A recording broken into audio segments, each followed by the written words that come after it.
안녕하세요. 두산로보틱스 주주 여러분 반갑습니다. 오늘도 영상을 클릭해 주셔서 감사드리고요.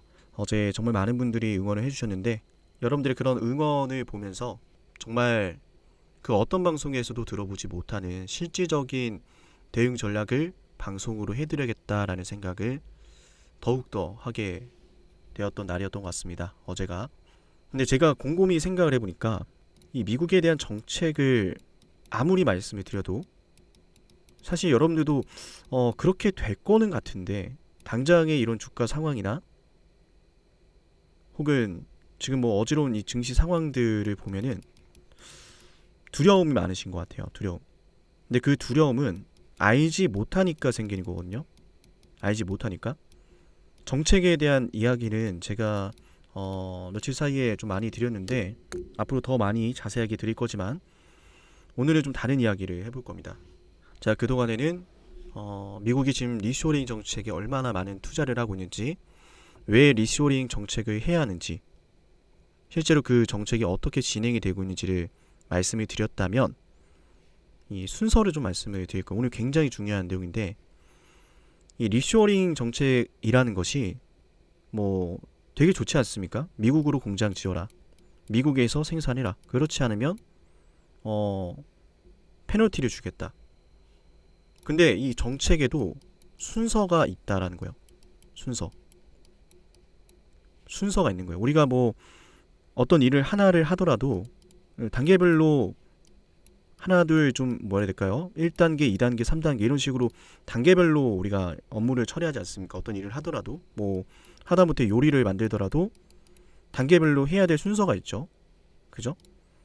이 정책도 마찬가지라는 거예요. 정책을 위해서 바이든 정부는 이제 IRA라는 법안을 만들었고 이 법안을 토대로 미국에 지금 공장이 굉장히 많이 지어졌죠. 그죠?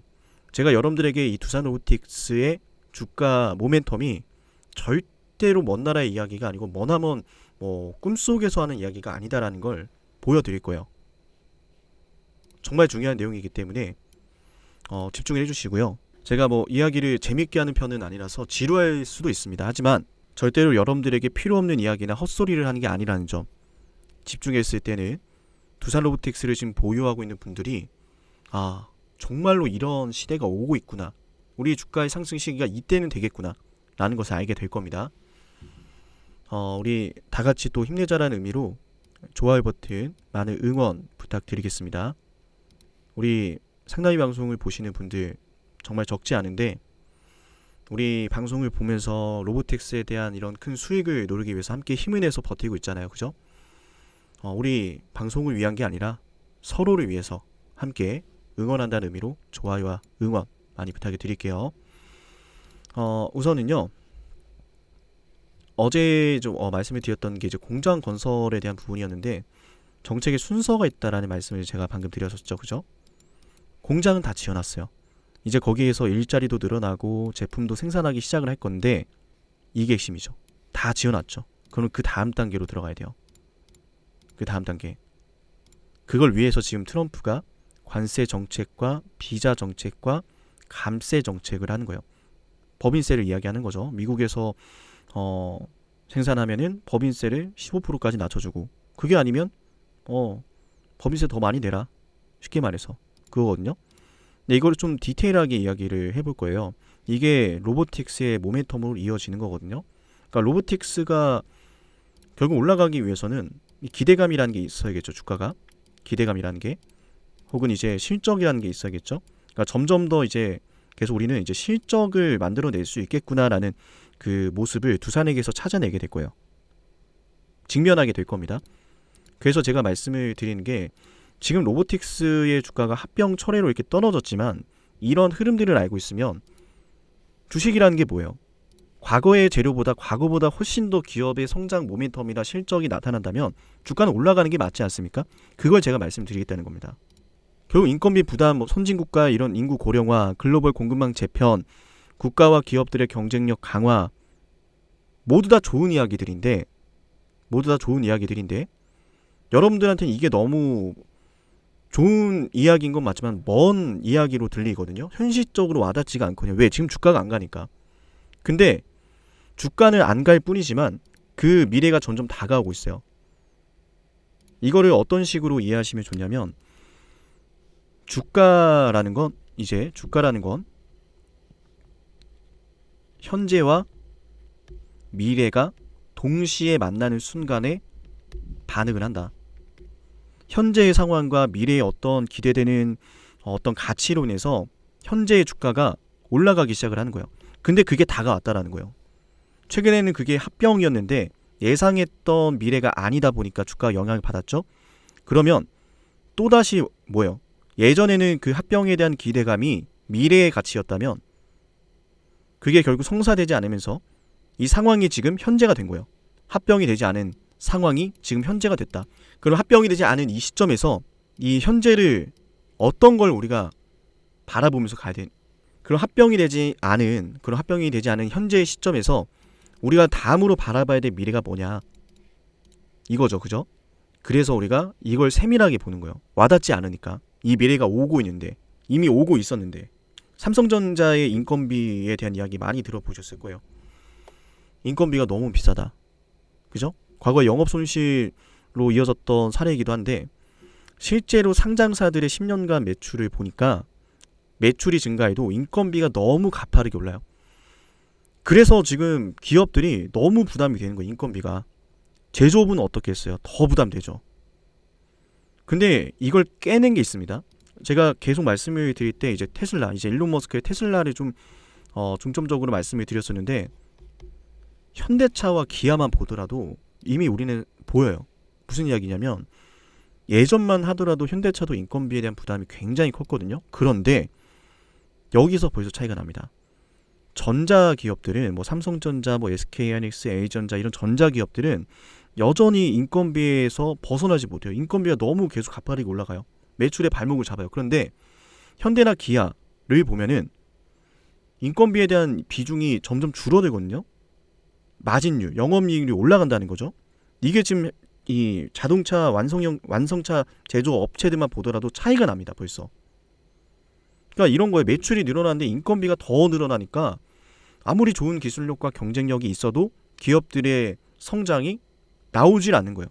그래서 실제로 이런 데이터들이 있습니다. 이런 데이터들은 제가 구체적인 이런 데이터들에 대한 설명은 우리 새롭게 만든 소통방 안에 다 순차적으로 게시를 해드리면서 더 디테일하게 자료와 주가를 이렇게 연결을 해서 설명을 드릴 겁니다. 이 소통방 지금 잠시 말씀을 드리면 신청하신 분들이 많으신데 문자로 텔레그램 닉네임을 보내지 않으신 분들이 굉장히 많습니다. 이제 확인되신 분들은 제가 입장을 순차적으로 시켜드리고 있는데 닉네임을 알려주셨는데 닉네임이 일치하지 않는 부분도 있고요. 좀 확인해서 보이시죠? 지금 뭐 이렇게 신청하셨는데 확인해서 이분들 문자로 꼭 신청하시면서 그죠? 요청을 바랍니다. 텔레그램 소통방은 영상 하단에 링크가 있고요. 그 링크를 누르신 다음에 입장을 요청하시고 닉네임 문자로 저한테 보내놓으시면은 입장을 승인해드리겠습니다. 새로운 소통방이고 오직 두산 로보틱스에 대한 브리핑만 드리는 공간이니까 참고를 해주시고요. 지금 방송에서 말씀을 드리는 건 빙산의 일각이라고 보시면 됩니다. 어쨌든 이야기를 좀 진행을 해보겠습니다. 자, 일단은 데이터가 계속 나와요. 인건비가 기업들의 매출 성장을 붙잡는다는 게, 그러니까 잘 생각해야 돼요. 로보틱스의 경쟁력과 로보틱스의 매출과 앞으로의 성장은 시대적인 흐름에 있다라는 거 지금 보여드리는 겁니다. 그 시대적인 흐름 안에서 미국의 정책까지 만나게 되는 거예요. 점점 다가오고 있습니다. 뭐 예를 들어 이런 거죠. 제조업 종사자가 지금 뭐 10명 중에 3명은 이미 50대 이상의 고령자들이다. 그럼 당장에 지금 뭐 먼 미래의 이야기가 아니라 기업들은 대비를 해야 되거든요. 기업들은 뭐 일이 터지고 나서 대비하자 이게 아니라 당장 5년, 10년 먼 미래를 보고 기업들의 이런 사업 전략을 내세우지 않습니까? 이미 대비를 하고 있다는 거예요. 그 실제로 이제 업종들을 보면은 제조업도 그렇지만 특히나 이 서비스 업종에서 지금 인건비가 굉장히 많이 올라가거든요. 물론 지금 당장은 이제 두산 로보틱스의 이 커피 로봇, 뭐 튀김용 로봇 이런 것들 이름만 들어도 뭔가 야, 이 튀김을 무슨 로봇으로 해, 뭐 커피로 무슨 로봇을 해 이런 이야기를 받고 있지만 세상은 그렇지가 않다니까요. 제가 어떤 말씀을 드리고 싶은 거냐면 커피, 인권, 커피, 뭐 튀김 이런 거 무시받을 수는 있지만 그 분야에서 지금 인건비가 가장 많이 빠르게 치솟고 있다라는 거예요. 그래서 실제로 지금 강남에 지금 여러 식당에 들어가 보면 외국인 근로자들이 굉장히 많습니다. 한국인 근로자들의 인건비가 너무 부담이 되니까. 근데 그게 언제까지 그 방법으로 해결이 되겠어요? 더 좋은 대안이 있을 텐데. 그게 로봇이라는 거죠. 그래서 아직은 이제 서비스용 로봇에 대한 부분들이 언급이 되지는 않고 매출 비중이 크지는 않으나 이 분야도 역시나 제조용 이제 팔레타이징 로봇이나 다른 이제 협동 로봇만큼이나 커질 수 있는 시장이다. 그래서 제가 말씀을 드린 게 어제도 강조드렸던 게 이 협동 로봇은 정말 그야말로 사람이 하는 일을 대체하는 영역이기 때문에 성장 가능성이 무궁무진하다라는 이 시장 규모가 절대 작지 않다라는 거예요. 지금 이름만 들어도 우리가 알고 있는 현대차, 기아, 포드 이런 완성차 기업들이 있지 않습니까?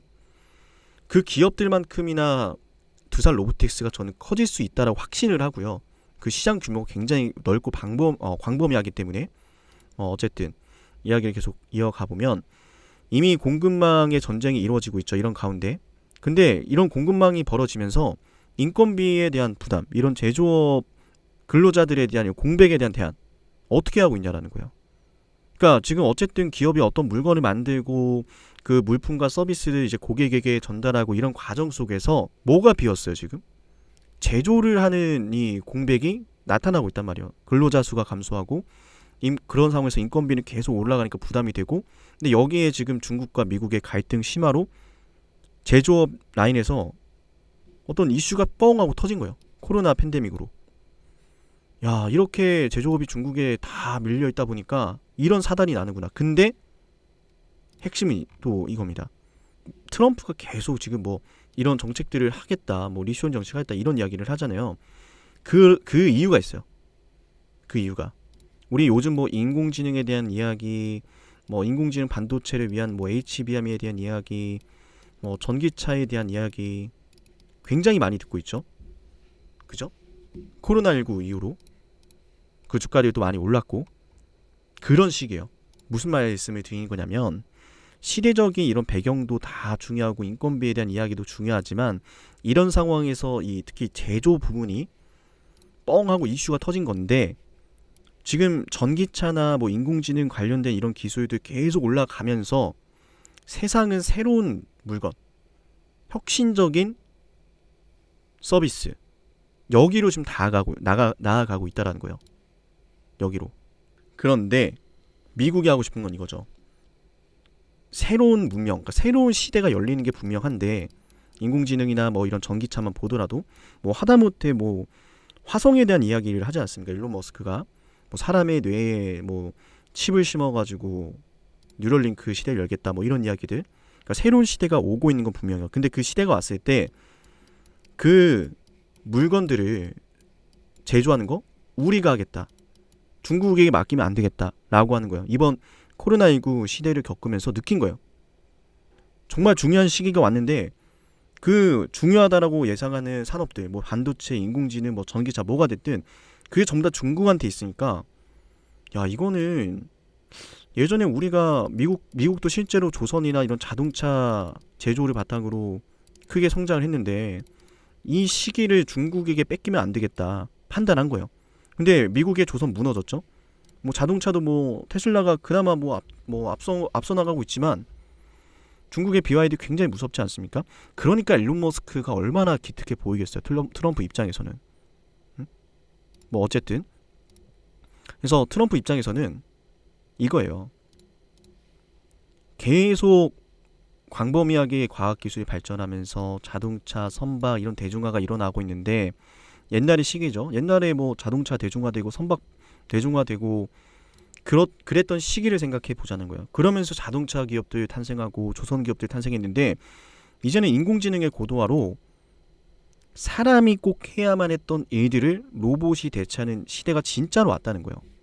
진짜로 왔다는 거예요. 인공지능의 고도화가 증명을 하는 겁니다. 그 부분을. 우리 챗GPT만 보더라도 사람이 대답할 이야기들, 오직 사람과의 대화를 통해서 사람과의 대화를 통해서만 이루어질 수 있었던 이야기들을 챗GPT 인공지능이 하고 있지 않습니까? 우리가 그 부분만 보더라도, 그죠? 그래서 제가 말씀해드리고 싶은 건 이거예요. 트럼프가 당선이 되면서 이야기를 좀 정리해보면, 트럼프가 당선이 되면서 정책에 대한 부분을 증시가 주목을 하고 있다. 이건 분명하죠. 근데 트럼프가 내세우는 정책 중에 뭐 여러 이야기가 있지만 결국 핵심은 중국을 견제한다. 미국을 그 어떤 나라에서도 찾아볼 수 없는 패권을 다시 한번 일으키겠다. 감히 위협조차 못할 정도로 그렇게 이야기를 하고 있고, 여기에 또 핵심이 되는 게 제조업이죠. 그러니까 왜 제조업일까를 생각해 봐야 돼요. 미국의 패권을 지키는데 왜 제조업을 미국이 가져야 된다라고 이야기를 할까? 그 이야기를 우리가 주목하자는 거고, 거기를 주목해 보면 시대가 이 전기차 혹은 뭐 AI, 뭐 반도체, 뭐가 됐든 이런 새로운 문명 발전이 일어나면서 새로운 물품을, 새로운 혁신적인 서비스를 대중들에게 제공을 하면서 그 안에서 엄청난 이 경제적 창출이 나타날 텐데, 이런 물품과 서비스를 어디서 만들 것이냐라는 거예요. 어디서 만들어서 대중에게 공급을 할 것이냐라는 거예요. 그걸 미국에서 해야 된다라고 하는 거예요. 그걸 중국에게 빼앗기면 안 된다라고 하는 거예요. 근데 빼앗기기 싫은 건 좋은데, 아니, 미국에서 만들면은 기업들이 이윤을 만들어 갈 수 있냐라는 거예요. 제가 그래서 중간에 보여드렸던 게 이 기업들의 이 매출 성장에 대비해서 인건비 때문에 기업의 이런 경쟁력이 성장하지 못하는 부분을 말씀드렸던 이유가 여기 있는 겁니다. 미국도 이걸 알죠. 미국의 기업들이 제조업이 정말 돈이 되는 사업이었다면, 그죠? 했을 겁니다. 근데 인건비는 많이 들고 실제로 회사가 가져가는 매출의 이런 순이익이 적다 보니까 이걸 내려놓게 된 거잖아요. 이걸 내려놓으면서 이제 한국이나 뭐 중국이나 여러 분야로 나뉜 거고요. 이해되시죠? 근데 이제는 그럴 필요가 없게 됐다라는 거예요. 그럴 필요가 없으니까 트럼프도 이런 정책을 할 수가 있는 거예요, 사실은. 그렇게 해서도 안 되는 것도 맞지만 그럴 필요가 이제는 없어졌다라는 거죠. 왜? 협동 로봇 때문에. 협동 로봇뿐만 아니라 단순히 뭐 산업용 로봇, 이런 로봇뿐만 아니라 인공지능이 있기 때문에 가능한 거예요. 그래서 우리는 이해가 되는 겁니다. 젠슨왕이 왜 인공지능의 다음 물결은 로봇이라고 했는지. 기존에도 제조 현장에서 산업용 로봇이나 뭐 기계 로봇 이런 것도 굉장히 많았어요. 근데 전혀 다른 로봇을 말하는 겁니다. 전혀 다른 로봇. 그러니까 사람이 조작을 하고 뭐 이런 단순 조작 이런 수준이 아니라 사람처럼 판단을 하고 움직이는 로봇. 그래서 류정훈 대표도 말을 했던 게 그냥 단순한 협동 로봇이 아니라 정말 이 사람의 팔을 대체하는 영역을 우리가 가고 있는 거다. 그래서 우리는 테슬라가 뭐 경쟁사다 뭐 이런 얘기도 인터뷰에서 하고, 또 실제로 그래서 이 제가 말씀드린 게 자동차 지금 뭐 현대차 뭐 기아 뭐 이런 정말 큰 이 기업들과 견줄 수준까지 시가총액이 올라갈 수 있다라고 하는 거예요. 근데 그 시기가 오지 않았습니까? 제가 말씀드렸던 걸 잘 생각해 보세요. 미국이 왜 이런 정책을 하고 있을까 하고 봤더니 정말 전기차나 반도체 이런 시대가 전혀 다른 문명으로 들어가고 있는 게 분명해 보인다. 근데 그 다른 문명을 들어갈 때 그 고부가치, 그러니까 처음에 어떤 사람들은 항상 처음에 등장한 혁신적인 물건에 너도 나도 뛰어듭니다. 그죠? 너도 나도 투자를 하기도 하고 거기에 소비를 하기도 해요. 정말 고부가치 시장이 열리는 거죠. 새로운 혁신적인 물건이니까. 뭐 예를 들어 스마트폰이나 자동차 처음 출시가 되고 처음 대중화가 됐을 때 얼마나 많은 경제적 이윤을 창출을 했어요. 근데 그걸 새롭게 또 지금 맞이하게 되는 겁니다. 우리가 또 다른 시대를 만나게 된 거죠. 거기에서 이 제조의 공급망 문제는 굉장히 중요하다. 그거를 미국이 가져오려고 하는 거예요. 정확하게 이렇게 보셔야 되는 거예요. 순서가 이해되시죠? 그러면 이런 시대적인 흐름이 터졌을 때 협동 로봇 앞으로 시장 규모가 어떻게 되겠어요? 커지면 커졌지 절대 줄어들지는 않을 거다. 주가만 지금 반대로 간다. 합병에 대한 이런 접근으로 인해서 합병에 오직 주목을 하게 되면서, 그죠? 이게 굉장히 복잡한 내용이라 여러분들이 한 번에 이해가 안 되실 수도 있습니다. 그래서 다시 한번 좀 정리를 해드리면 미국의 정책은 중국을 견제하려고 한다. 미국을 다시 위대하게 만들기 위해서 제조업을 부활시키려고 하는데 왜 지금이냐? 왜 하필 지금 타이밍이냐? 라는 거예요. 평소와 뭐 예전과는 다른 실제로 리쇼어링 정책은 오바마 정부 때부터 시작이 됐거든요. 그때부터 법안도 여러 개를 만들고 이것저것 많이 했는데 왜 유독 지금에 이르러서 이렇게 공격적인 미국이 되었냐라는 거예요. 말씀을 드렸지만 인류의 문명이 바뀌고 있다. 인공지능의 도입 혹은 뭐 전기차에 대한 이야기들, 반도체에 대한 이런 부분들, 그러니까 인공지능이 모든 걸 바꿔놓게 될 겁니다.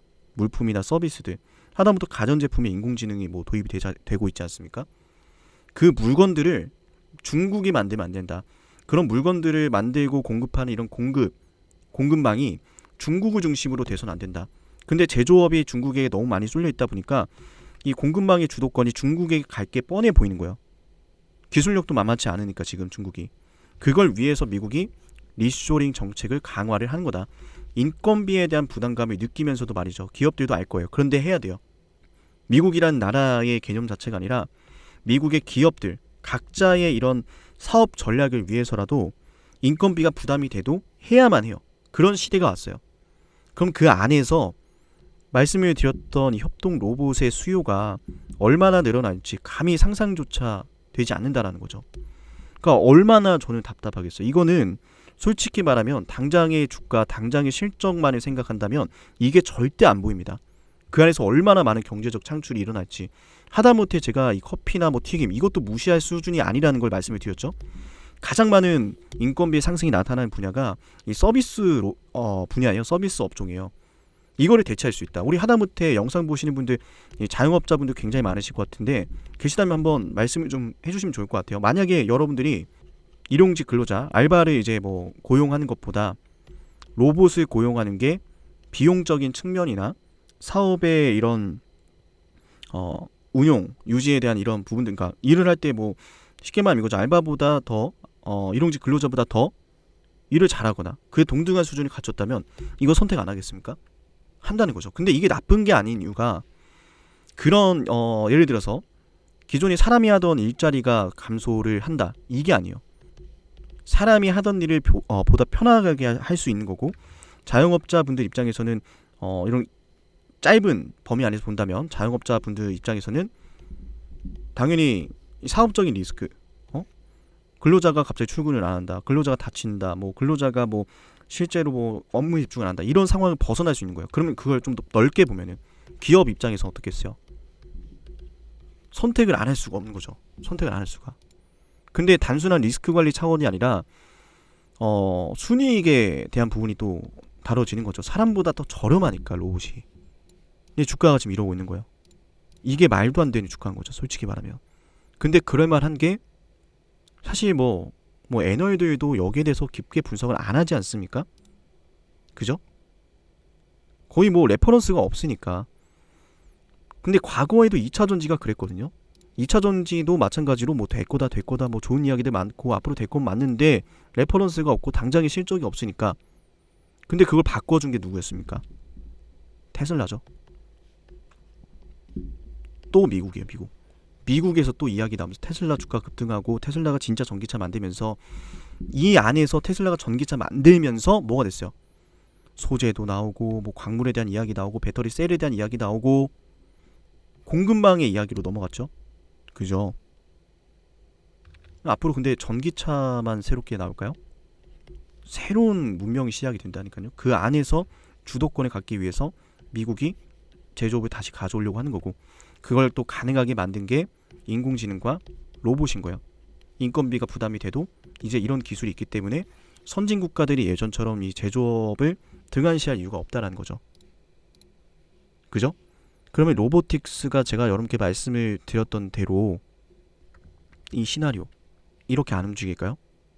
정책 왜 미국이 그토록 그 정책을 하는지 왜 협동 로봇의 업황이 벌써 이렇게 계속 성장한다라고 하는지. 근데 그 트리거가 없을 뿐이었지 그 트리거가 이제 시작이 되고 있다는 거예요. 미국의 정책에 의해서요. 공장 다 지어놨고 더 세밀하게 정책을 강화하기 시작을 하겠죠. 그리고 그 공장을 지었는데 그 공장에서 어떤 것들이 쏟아지겠어요. 정말 혁신적인 물품들, 제품들 많이 나올 겁니다. 서비스도 마찬가지고. 미국은 한마디로 지금 서비스랑 제조를 다 가져가겠다는 건데 그 안에서 살아남는 기업들만이 성장을 할 거예요. 한국은 얼마나 축복받은 나라입니까? 그 안에서 성장할 수 있는 분야들을 기술을 갖고 있어요. 반도체, 로봇 얼마나 좋습니까? 물론 로봇은 이렇게 말할 수 있어요. 가장 또 어떻게 보면 이제 아킬레스건이 될 수도 있는 부분인데 저도 압니다. 뭐 일본의 협동 로봇이라든지 뭐 유럽이나 뭐 미국의 이런 로봇들 너무 훌륭하죠. 한국의 기업들이 거기에 뭐 따라가지 못하는 건 맞죠. 그죠? 그런데 우리 예전에 생각해 보면 이 자동차 업계도 여기도 처음에는 뭐 GM이라든지 뭐 포드라든지 뭐 이런 미국의 완성차 기업들 혹은 또 뭐 독일의 뭐 아우디 뭐 BMW 벤츠 뭐 이런 기업들 이쪽이 주류였다면 처음에는 한국이 뒤쳐졌었죠. 근데 따라잡지 않았습니까? 왜? 우리는 그렇게 먹고 살아야 돼요. 우리나라는 수출로 먹고 살아야 되는데 이 산업을 안 할 수가 없는 거야. 반도체 한다 그러고 자동차 만든다 그러고 그때 어땠어요 분위기? 아니 무슨 뭐 한국에 뭐 그런 걸 만드냐. 꿈도 꾸지 마라. 니네가 가능하겠냐. 근데 우린 그걸 해냈습니다. 이거 우리나라가 못 해낼까요? 경쟁력이 부족하다? 우리나라는 해냅니다 항상. 해냅니다. 근데 단순한 뭐 해냅니다 이런 뭐 대한민국 국민으로서 뭐 괜히 뭐 흔히 말하는 뭐 국뽕에 차올라서 말을 한 게 아니라 우리나라는 항상 거기에서 성공을 해내요. 뭐 유전적으로 그런 건지 몰라도 왜 그런지 몰라도 그렇게 항상 살아남았어요. 그게 아니면 우리나라 살아남을 수가 없어요. 근데 예전과는 다르게 우리나라가 이 자본이라든지 기술이라든지 이런 여러 여건들이 과거와 다르게 너무 좋다라는 거예요. 이걸 다른 나라들이 해낼 수가 있겠어요? 그러면 일본이 그토록 잘 나가는 이유가 뭐예요? 그동안에 성장한 이런 경제적인 규모가 있기 때문에 다른 국가들보다 더 앞서 나갈 수가 있는 거예요. 우리나라도 마찬가지. 우리나라 절대 이 경제 규모라든지 기술력이 밀리는 나라가 아니에요. 워낙 주변에 뭐 중국이나 일본, 뭐 미국 이런 애들과 엮이다 보니까 우리나라가 우리나라는 아직도 멀었어 이러는데 정말 이거는 말도 안 되는 이야기입니다. 제가 말씀드리고 싶은 건 이거죠. 그 나라들을 뭐 제치고 우리가 뭐 1등 할 거다는 것은 뭐 개인적인 염원인데 중요한 건 그걸 향해 갈 수 있는 도전을 할 수 있는 거라는 거예요.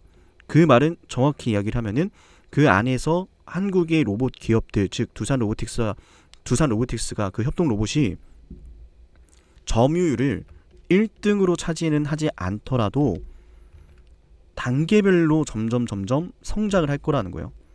시장 규모가 성장을 하면서 시장 규모의 확대로 인해서 이 안에서 매출 파이가 늘어날 것이고 그 안에서 경쟁력을 점점 늘려가면서 매출이 또 늘어날 것이고 그 경쟁력을 갖추었냐라는 것은 어디서 우리가 또 찾아볼 수 있냐?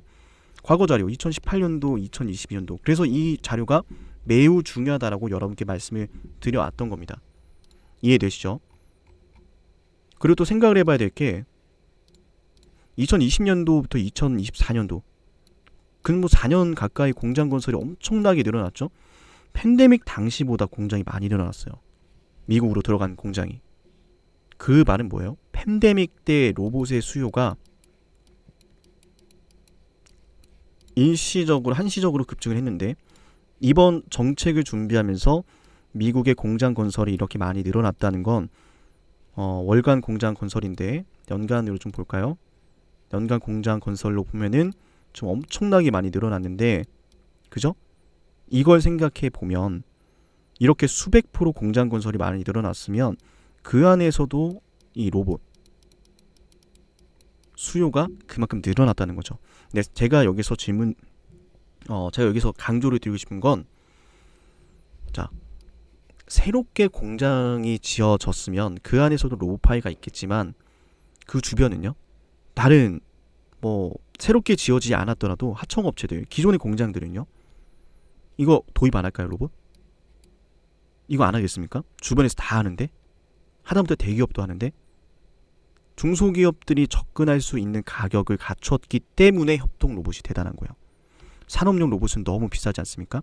설치에 이런 조건도 굉장히 까다롭고 시간도 많이 걸려요. 산업용 로봇 한 대 들어오는데 돈도 뭐 억 단위니까 너무 비싼데 이거를 설치하는데도 굉장히 까다롭고 면적도 커야 되는데 기업의 오너가 사업가가 어떤 하나의 사업가가 산업용 로봇을 가져오는데 예를 들어서 1억이 들었어. 근데 이거를 1억을 한 대를 투자를 했는데 그죠? 1억을 투자해서 산업용 로봇을 가져왔는데 그 투자했던 것만큼 다시 회사가 어쨌든 매출을 만들어내야 되지 않습니까? 이 로봇을 도입하고 나서 창출된 매출이 오래 걸린다는 거예요. 비싸니까. 근데 협동 로봇은 저렴하지 않습니까? 대중화가 되지 않았는데도 저렴한 건 3천만 원이요. 점점 저렴해지지 않을까요?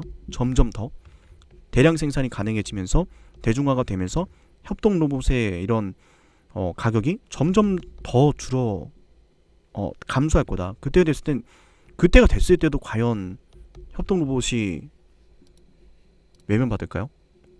여러분들은 지금 제가 말씀드린 이야기를 들으면서 주가를 봤을 때 다르게 봐야 돼요. 얘는 지금 우리가 정말 큰 부를 쌓을 수 있는, 정말 그 어떤 시기에서도 여러 차례 오지 않는 정말 큰 부를 쌓을 수 있는 기업을 투자하게 된 거다. 이게 이해가 되셔야 됩니다. 오늘 영상을 끝까지 보신 분들은 정말 굉장한 걸 얻게 되신 거죠. 저도 여기에 대해서 더욱더 공부를 하고 더욱더 많은 자료를 확보해 가면서 이야기를 하고 있는데 말씀드리지 않은 것들이 더 많습니다. 왜냐면 저도 이거를 공부하고 주가나 이런 시대적인 정책과 흐름에 적용하기까지 많은 시간이 걸렸고 이해하는데 많은 시간이 걸렸기 때문에 앞으로 방송에서 순차적으로 이야기를 드릴 거지만 이 소통방 단순한 정보방이 아니라 여러분들의 인생이 바뀔 공간이라고 저는 생각을 합니다. 단순하게 이제 들고 가는 것들이 너무 두렵고 너무 힘들지 않습니까? 당장의 주가가 안 가니까. 왜 그런 유튜버들도 많잖아요. 간다고 했는데 떨어지고, 떨어지니까 방송 안 하고, 떨어지니까 언제 소리 좀 없이 사라지고, 그런 상황들이 있기 때문에 우리가 이 정보방 안에서 함께 소통하고 방송을 보면서 함께 소통하자라는 거예요. 아직 정보방 입장 요청하신 분들이 35분밖에 되지 않으시는데 꼭 오셨으면 좋겠습니다. 당연히 무료로 운영이 되죠. 우리 구독자분들이라면 누구나 입장할 수가 있고요. 영상의 설명란에 링크가 있습니다. 링크를 눌러서 입장을 요청하신 다음에 제 연락처 010-4469-6279 여기로 텔레그램 닉네임 보내시면은 제가 확인을 해서 입장을 시켜드리겠습니다. 딥체인지, 한량, 은자님, 효섭님, 블랙 SP, 정기자, 희아님 굉장히 많으신데 문자가 이제 확인되지 않으신 분들도 굉장히 많고요. 또 닉네임을 보내셨는데 신청하신 닉네임과 또 다른 경우가 있습니다. 그래서 지금 승인을 못 해드리고 있는데 꼭 그죠? 박태영님, 태복맘님, 장기열님, 수덕님 굉장히 많은데 꼭 확인해서 문자 꼭 제대로 보내주시면 제가 확인해서 입장시켜드리겠습니다. 네, 오늘 두산로보틱스 영상 여기서 마치도록 하고요. 다음 영상에서 뵙도록 하겠습니다. 감사합니다.